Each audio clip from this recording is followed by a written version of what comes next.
नमस्कार, स्वागत है आपका। मैं हूँ अभिलाषा और आप देख रहे हैं मंथन वाइब्स।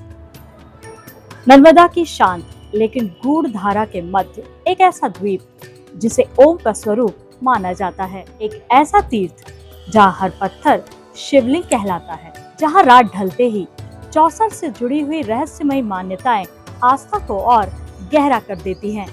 जहाँ 5 मंजिलों पर विराजते हैं शिव के कई स्वरूप। आखिर कौन सा है ये धाम जहां अध्यात्म, रहस्य और ऊर्जा एक साथ अनुभव किए जाते हैं? चलिए आपको लेकर चलते हैं नर्मदा तट के किनारे ओमकारेश्वर, जहां हर हर महादेव से पहले नर्मदे हर कहा जाता है।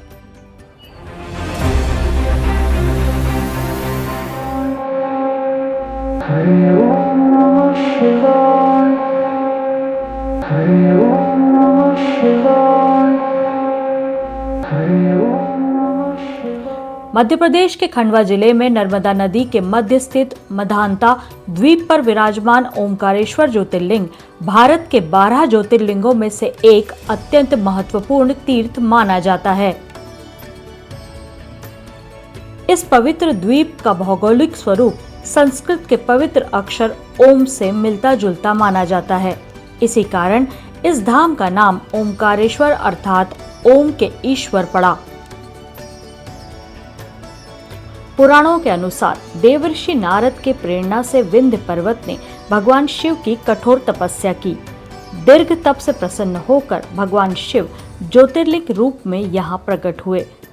ओमकारेश्वर धाम से जुड़ी एक रहस्यमयी लोक मान्यता भी श्रद्धालुओं के बीच विशेष रूप से प्रचलित है। कहा जाता है कि यह भूमि भगवान शिव और माता पार्वती की दिव्य लीला स्थली मानी जाती है। स्थानीय परंपराओं के अनुसार मंदिर परिसर में रात्रि के समय प्रतीकात्मक रूप से चौसर सजाकर रखी जाती है और प्रातःकाल उसके पासे और गोटियां बिखरी हुई अवस्था में देखे जाने की मान्यता प्रचलित है। श्रद्धालु इसे इस आस्था से जोड़ते हैं कि भगवान शिव और माता पार्वती आज भी इस पावन धाम में रात्रि में चौसर क्रीड़ा करते हैं। ओमकारेश्वर मंदिर की वास्तुकला अत्यंत विशिष्ट और प्राचीन मानी जाती है। यह मंदिर पारंपरिक नागर शैली में निर्मित है और इसके सभा मंडप में लगभग 60 बड़े नक्काशीदार पत्थर के खंभे स्थापित हैं, जो इसकी भव्यता और शिल्पकला को दर्शाते हैं। यह मंदिर 5 मंजिला संरचना वाला बताया जाता है। यहाँ प्रत्येक मंजिल का अपना धार्मिक महत्व है। पहली मंजिल पर विराजमान है उज्जैन के महाकालेश्वर, दूसरी मंजिल पर है ओमकारेश्वर, तीसरी मंजिल पर है सिद्धनाथ महादेव, चौथी मंजिल पर है गुप्तेश्वर महादेव, 5वीं मंजिल पर है ध्वजेश्वर या राजेश्वर महादेव। ओमकारेश्वर मंदिर के साथ ही नर्मदा नदी के दक्षिणी तट पर स्थित है ममलेश्वर ज्योतिर्लिंग, जिसे अमरेश्वर भी कहा जाता है। इसका भी विशेष स्थान है। मान्यता है कि ओमकारेश्वर यात्रा ममलेश्वर के दर्शन के बिना अधूरी है। कहा जाता है कि यहाँ भगवान शिव ने ऋषियों को दर्शन दिए थे और इस स्थान को तप और साधना के लिए उपयुक्त बताया था। ओमकारेश्वर को केवल एक मंदिर नहीं बल्कि एक विस्तृत तीर्थ क्षेत्र माना जाता है। धार्मिक मान्यताओं के अनुसार यहाँ लगभग 68 पवित्र तीर्थों का उल्लेख मिलता है। कहा जाता है कि यहाँ 33 कोटि देवी देवता अपने परिवार के साथ वास करते हैं।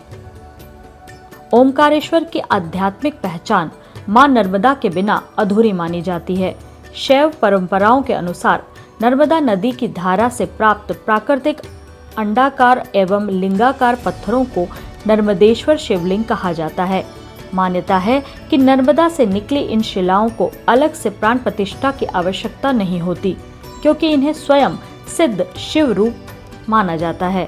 इसी कारण नर्मदा से प्राप्त नर्मदेश्वर शिवलिंग सीधे पूजा में स्थापित किए जाते हैं और अत्यंत पवित्र माने जाते हैं। नर्मदा केवल एक नदी नहीं बल्कि शिव चेतना की जीवंत धारा के रूप में भी श्रद्धा से देखी जाती है। मंदाता पर्वत की परिक्रमा लगभग 7 से 8 किलोमीटर की मानी जाती है, जो नर्मदा तट, प्राचीन मंदिरों और साधना स्थलों से होकर गुजरती है।